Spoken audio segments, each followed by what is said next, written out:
The shooting happened right in the middle of the street next to Highland High School, where parents were picking up their kids. Witnesses even captured some of the fight on camera, showing two parents going at it. News 13's Chris McKee has the video, and he's live at Highland High School. Chris?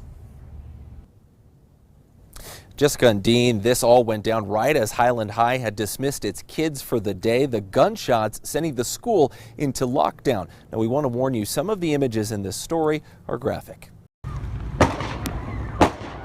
The sound of gunshots and screams outside Highland High School, sending students, staff, and parents into a panic.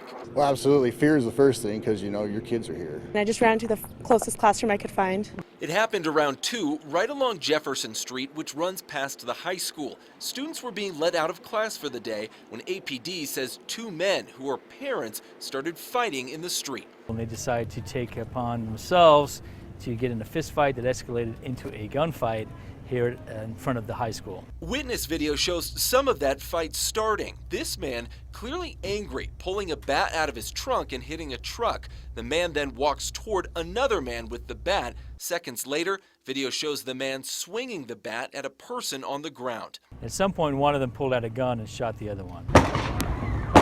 The shooting left this man with 2 gunshot wounds and sent the high school into lockdown. You know, I was actually really scared because my friend had texted me saying that there were gunshots, and I was like, oh my God. Senior Raquel Morales was one of the people outside who ran for safety. I was just really scared because, like, when you hear of a gun, like, you just assume the worst.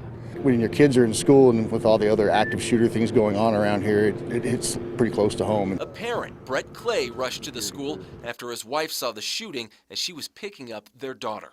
Fear would be the first thing I would think of, and the second thing of it now is relief. That it was quick, it was over.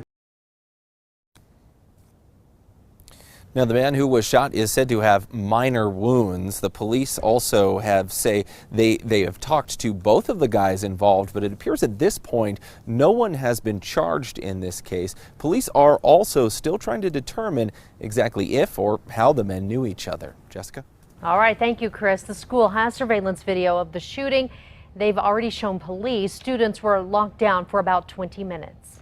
A mother is upset after she says a security officer would not let her daughter inside the school during the shooting.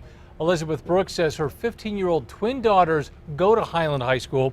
During the shooting today, one was locked outside the front of the school during the lockdown. Brooks says her daughter was left vulnerable with a gunman possibly on the loose. You know, I can't protect them at school. That's their job, not mine. When they're at home, they're my responsibility. At school, they're theirs. The school responded by saying it had to act quickly to secure the doors and students inside. The principal also offered to look further into that incident.